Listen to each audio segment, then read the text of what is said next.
Eljöttünk napfelkeltét fotózni.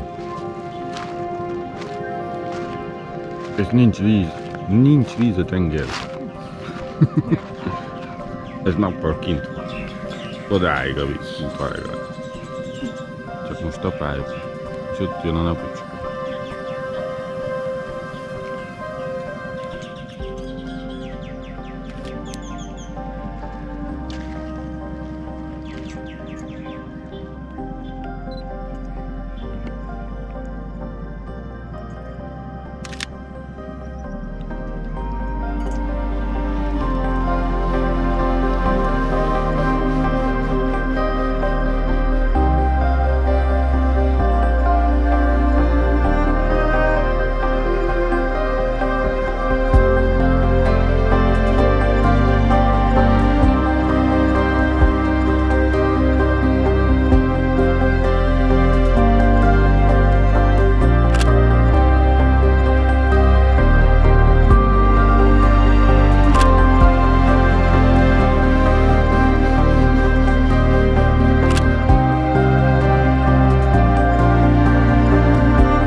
Na, milyen szerencsénk volt, hogy pont belelóg egy felhő a napfelkeltébe, aminek az az előnye, hogy tovább tart, ide lent.